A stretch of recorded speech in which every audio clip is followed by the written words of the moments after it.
Hey, how you doing, Rick? Good, Mike. How are you doing? I'm just watching your graphics there, and those are some really cool graphics that you've Thank got. you, man. Thank you. So, Rick, I was really interested in talking to you because I honestly don't know what a relationship coach is, and honestly, probably my first question was going to be, or is going to be, is it similar to a life coach? Because I don't know what that is either. Well, yeah, I'm a life coach. I want to say on steroids, but it's a very, very, very small niche of people that I work with. I work with singles to help them make better decisions about the people they date and the relationships they get into.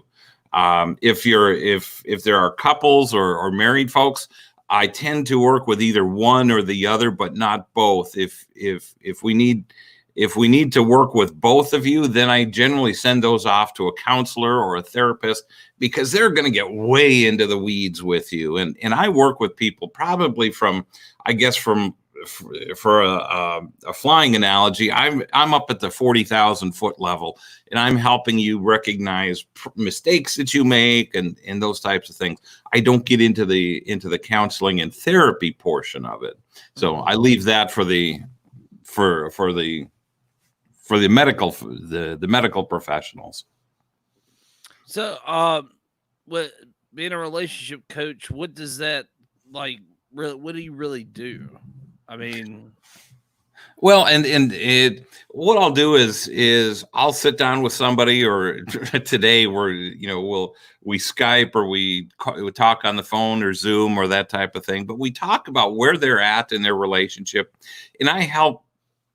I What I normally do is I take people back to the very beginning of dating and help them gain clarity on what they want, because most people, probably 90 to 95% of people, will get back into the dating world either after their divorce or the breakup of a relationship, or the death of a spouse, and they'll not know exactly what they're looking for. They can tell you what they don't want, but they just kind of wander aimlessly through the dating world, and they start dating somebody that has some nice characteristics, but yeah, there's a pile of other stuff over here that's, yeah, just not quite right. So the idea is that you want to find that extraordinary relationship. You want to be crystal clear about what you want in a relationship. You need to be able to identify red flags of bad relationships and try to do that quickly, so that you don't invest a lot of time and emotional energy in the wrong relationships. So that's kind of putting it in a nutshell, so to speak. now, who is your main your main clientele when it comes to this? Great question, because I co-authored a book on dating a few years back, and that information is good for anyone from 18 to 80. In fact, I just had an 83-year-old or 84-year-old lady write to me about her dating situation. But more commonly, I work with folks that are in their 40s, 40 to 70 in general. Mhm. And those are the people that have been married 20, 30, 40 years when they come to me, and they're trying to get back into the dating world, but it's changed so much since they last dated, and they're back in the dating pool again, so to speak, through no intention of their own. They just find themselves here, like I said, either through divorce or the ending of a relationship, or the death of a spouse.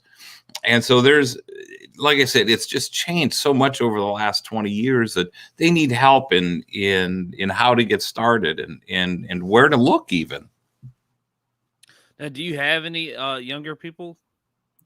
I work with a couple, but generally those that come to me are that 40 and above Mm. category. But again, my the things that I do, the things that I teach, are just so common, practical, and common sense tips that, like I said, it works from 18 to 80 or beyond. It's Yeah, I've had people tell me that my book should be a required reading in high school because it would save so much time and heartache along the way.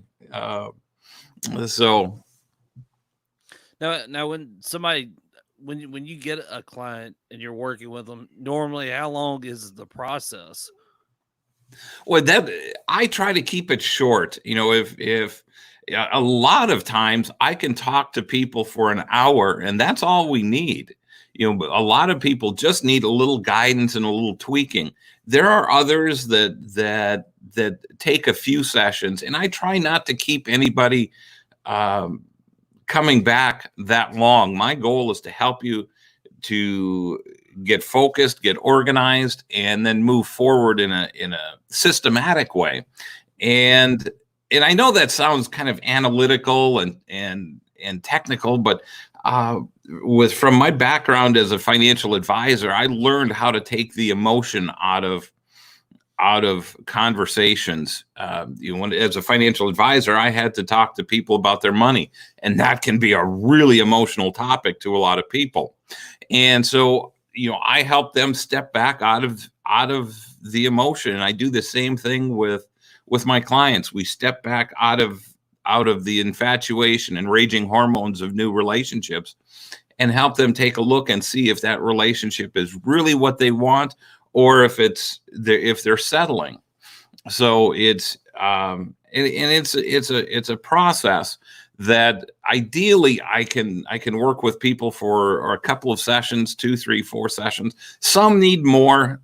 Some I can do in one or two sessions, and then you can come back, from time to time to do a checkup and say, Rick, this is what's going on, and how do I move past this, or what do I do here? And we can just do quick touch-up sessions or refresher sessions and go from there. Now, how did you get into being a relationship coach? Well, that's that's a story in and of itself. I got into I've been in sales for over 40 years, and about 36 or 37 years ago, I started reading business books on how to become a better salesman, how to close sales, how to talk to people, how to go out and meet new people. And then that eventually morphed into learning more about me, because as I grew a little older, got married, had started raising a family, I started reading about how to be a better me and take care of some of the things that I was dealing with.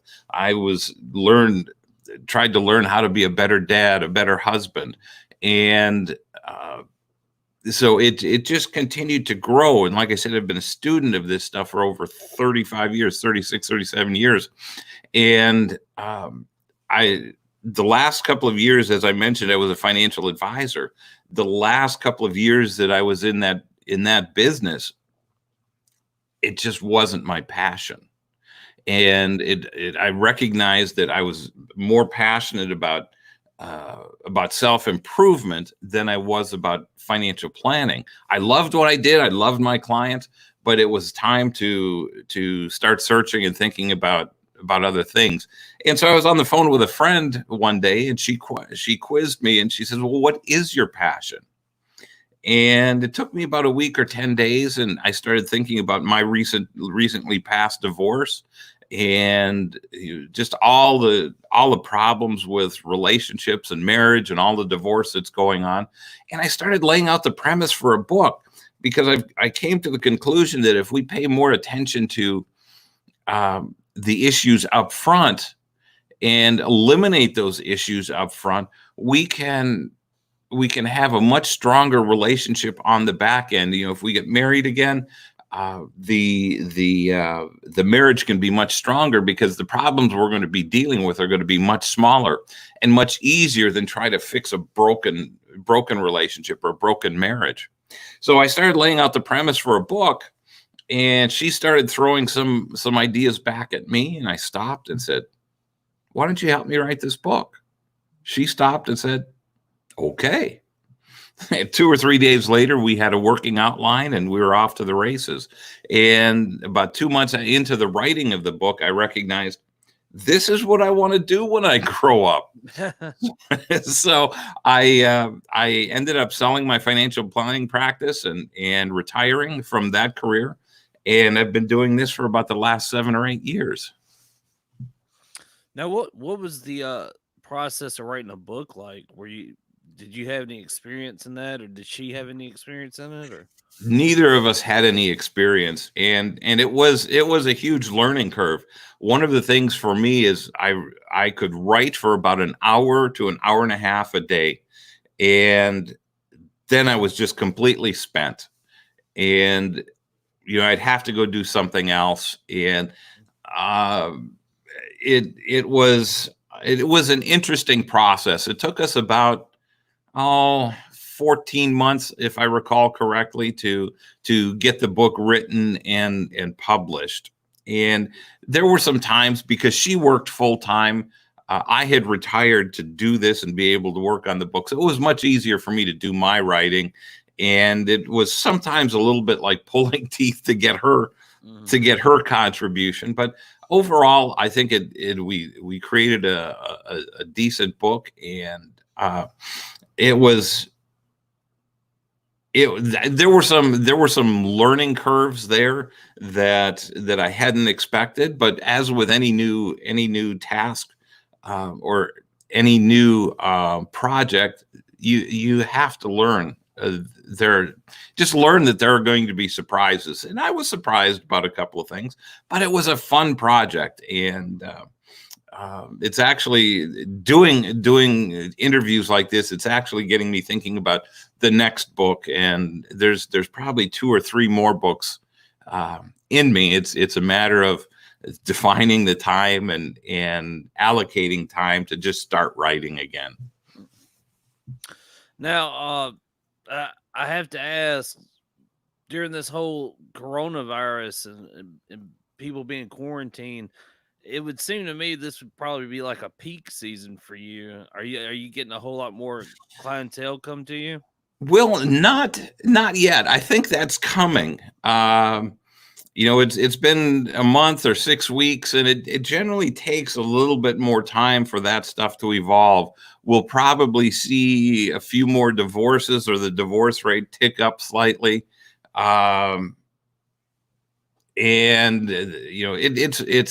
It's taking a toll emotionally on a lot of people. And I've been really evaluating this whole thing just on me, and how frustrating and gosh, it's making me crazy, because I kind of like to break the rules, and I don't want to follow all of the guidelines with gloves and masks, and it's just it's to me, it's like I said, it's just making me crazy. And I know it's doing the same thing. I just watch social media, and and you can just see the negativity building and building and building. And it's literally polarizing people. I was talking with some dear friends, or texting with a dear friend, a lady that I grew up next to. She's a lady now. We were kids back then, but she says this COVID-19 stuff has literally torn her family apart, because they were diametrically opposed. Some believe this is the like the Black Plague from the last century or a century and a half ago, versus this is just a nasty version of the flu. And I find it polarizing a lot of people. So I expect not a lot, but I expect an uptick of things to come in the next couple of months as we start coming out of this, and people start moving around, and people start recognizing the issues that they're having with relationships, or trying to get involved in dating again, because there's so much fear right now. So much fear about going out and meeting people or coming in contact with someone. So yeah, there's going to be a little uptick. but I would expect some of the fallout is going to be 6 months, 8 months, a year down the road, because it takes time to go through the divorce process and or recognize that you want to go through a divorce if that's the route that people choose. Now, with your clients, you don't have to have them actually with you in the area for them to for you to be able to work with them, right? No, I can work by phone.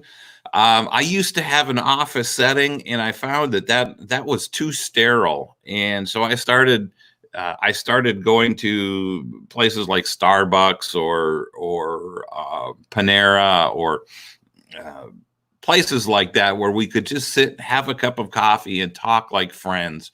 And now with those things being closed, again, I can use the phone. I can do Zoom. I can do Skype.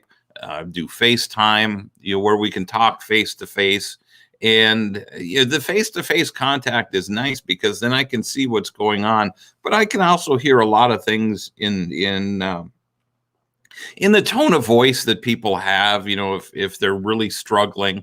And so it allows me to be a little more compassionate and empathetic to their situation, and then just knock them upside the head and say, okay, come on, let's figure out what we need to do here. Now, do you have any? Have you had any maybe weird or strange interactions with any people that you worked with? That maybe that you'd be willing to talk about. Well, probably the strangest, and I don't know that it's really technically strange, but it's the person that, and there's there's more than one. It's those that are uncoachable. They want me to come in and help, but they are uncoachable. And what I mean by uncoachable is that I can say, they'll tell me their story. They'll lay out everything that's going on in their life, with their boyfriend or their husband or whoever it is. And I generally, in about 10, 15, maybe 20 minutes, I can kind of figure out a pattern of what's happening and what you need to do to start changing it. Probably the hardest one to work with are the uncoachables, because they will always tell me their story, and then I'll start explaining what they need to do to improve their situation. And there'll always be a, yeah, but, and then they go off into another tangent on another part of the story. And it really won't make any difference to my recommendation. I bring them back and I say, yeah, that's all part of the problem, but this is what you still need to do this. It doesn't make any difference. The hardest case I ever had is I talked to a woman for an hour and a half, and she wanted me to change her boyfriend. And she wanted to know what she could do to make him a better person. It was, darling, I don't have that magic wand to wave over you and make your world perfect. To put a little context in there, he was very narcissistic, very controlling, and she wanted to know how to make life with him easier. And I just shared with her, leave. That's the best way you can make that better. And she just wouldn't have any of it. And so she was very disappointed. And, again, she was not coachable because she wanted me to do something to or for him. And he's not there. So,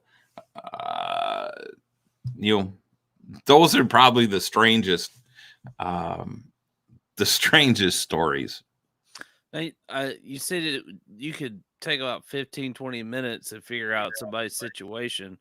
Mm-hmm. Have you ever had a situation that took you longer than that? Well, there's a few, but what I find is that we all do so many things similarly. We all think that we're going through a situation that nobody else has ever gone through. Nobody's experienced a breakup like I have. Nobody's experienced a divorce like I have. Yet you're not alone. Somebody's done it before you. And I've had enough experience, and God has gifted me with some the discernment that I can ferret through. If you're straight with me, I can ferret through most of the issues in a very short period of time. Now, if you go through and tell me your story and you're hiding something from me, well, that can lead to a longer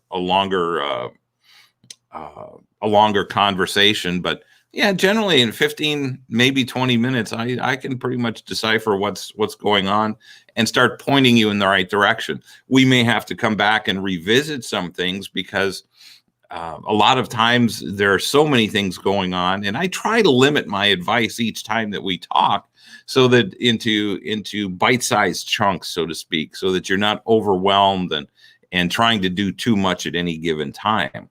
So that's probably a bigger struggle for me, is recognizing how much someone can handle at any given time. Now, you mentioned your book a minute ago, and I should have asked then. Where is your book available at? My book is called Dating Backward, and it's available on my website. You can go to ricksoetebier.com and look under the resources tab, and it's available on Amazon. It's as a paperback or their e-reader, their Kindle version. So you can, if you like the e-readers, it's available there. No audiobook? No, I've had that. Well, actually, when the book first came out, the book is about 6 years old now. And when it first came out, we had considered doing an audio version, but it was at the time, it was books on CD. We didn't have the things like Audible or some of the other audio books. So the next one will be in that format. Whether I'll go back and do this one as an audiobook, I've not had enough requests to go back and do it, but I'll never say never. So during this whole quarantine thing, what have you been doing? You've been doing okay? You've been doing stuff around the house, or you've still been working? Oh yeah, I tell people that for all intents and purposes, my life has not changed. I work from home, but I still go to Walmart. I still go to Home Depot. I still go to the post office. I still travel. Right now I'm in Upper Michigan, and I have some real estate here that I work on. I have a sailboat on Lake Superior that I was over working on that yesterday. And although they have some crazy rules about being at the marina, and that's over in Wisconsin, and don't get me going on rules. I just roll my eyes and see, okay, whatever. But yeah, for me, life really hasn't changed significantly, other than I really do miss interacting with people. I have a meetup group in Kansas City, and on a monthly basis we meet, and we have anywhere from 40 to 100 people show up at any given event, and I miss that connection. And I think a lot of people do. We're designed to be in connection with other people, and it's not necessarily to be shoulder to shoulder, but to be in that close proximity, to have conversations other than video conversations like this. Through whatever source. We're meant to be next to each other, to talk to each other, to shake hands, to hug, to do those things. And that's the hardest part for me is I truly miss that. One of my love languages is physical touch, or my top love language. So I enjoy, giving giving people hugs, shaking hands. So that's a huge loss in my life, or a huge empty spot. So I'm looking forward to some of this stuff getting back to normal, where we can gather again and enjoy each other's company. And even for those that we're not thrilled to be around, it'll be nice to see you guys too. My life really hasn't changed much. I've continued working. I really haven't missed a beat. But the one thing that I never thought I would say that I really am missing right now is the fact that Walmart is not open all night, because I work second shift. Oh, And I'll think it's something like, I'll be at work, I'm like, man, I could go grab that. Wait a minute, no, I can't, because Walmart's closed.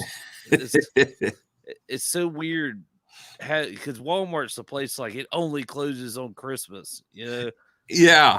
So for it to be closed is kind of weird. It actually, even just going into businesses is really weird, because like I said, I haven't changed up what I do really at all. I mean, I go to work, I come home, but it really hits me when I have to stop at a store, or I have to go to Walmart, and you see how everybody's got face masks on and all this. You're like, man, this is really crazy. And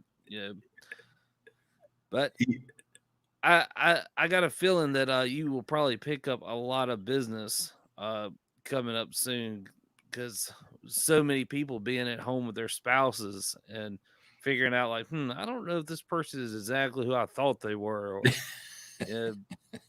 yeah, well, that's what I say. That we'll see probably 6 to 8 or 9 months down the road when all of this stuff shakes out. But yeah, there's in the Kansas City metro area, there's been I have friends in the medical field. A nurse friend of mine is telling me they're seeing more cases of child abuse, because parents are home and kids are home, and if it's a marginal family to begin with, you're just escalating the possibilities of incidents of abuse, and that's scary. And then there's some anecdotal evidence being reported about domestic violence being up, beyond the child abuse. So there is a lot of that, or there is some of that. I don't want to say a lot. There is some of that that's coming, and so yeah, there's well, I don't ever like that kind of increase in business. But it's going to be a fact of life for a while. So.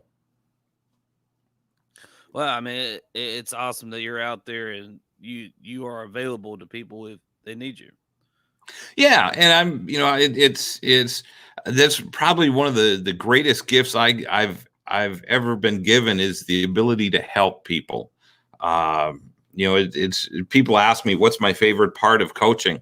It's the aha moments that people get. When the light comes on, they say, that's why I keep dating these types of people, or this is why I none of my relationships work, is because I've been doing this, or I'm attracted to this type of person. And so when we can turn the light, when the cartoon light bulb comes on over our head, those are the best moments for me. So and I have quite a few of those, so I'm very blessed that way.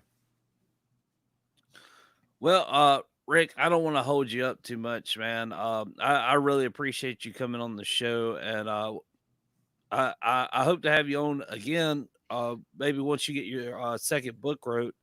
Where can people find your book again? Okay, go to my if you go to my website, ricksoetebier.com, it's RICKS like Sam, OETEBIER.com, and go to the resource section on my website, and you can just click the button, put your name and email in and your credit card information, and I'll get a book off to you the day that, or within a day or two of of me getting your order.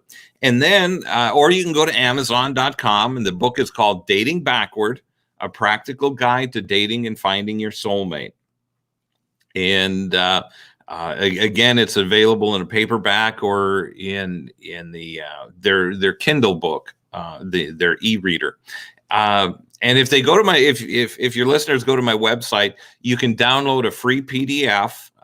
It's an article that I wrote. It's called "The 5 Biggest Dating and Relationship Mistakes and How to Avoid Them," and it's absolutely free. All you do is click on the button, and it's right at the top of my my website. It's on the first page. Just click on the button and give me, all you need to do is put your first name, your email address, and it's in your inbox in about I think about 10 seconds, maybe.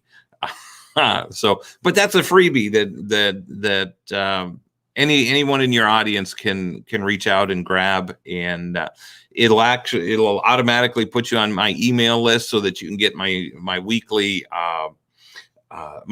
blog, and I try to do that in a format where it's written, and then I also do a video of it so that you can either watch it or listen to it, based on your preferences. So what else? Oh, if they want to reach out to me on Facebook, you can find me at Rick Soetebier Coach, and that's all. I think that's all one word. If you just type at Rick Soetebier Coach, you can like my Facebook page and get access to my daily tips, insights, and inspirations right in your news feed. Yeah, I was about to say, make sure if anybody's interested to check out your Facebook, because I've seen that you post videos that seem like they could be helpful to people. Yeah, I do I post, not only do I post my blog on there, I have a new blog that comes out every Thursday. So it just came out yesterday. But I also do a Monday Mastery live at 5 every Monday afternoon at 5 o'clock Central Time.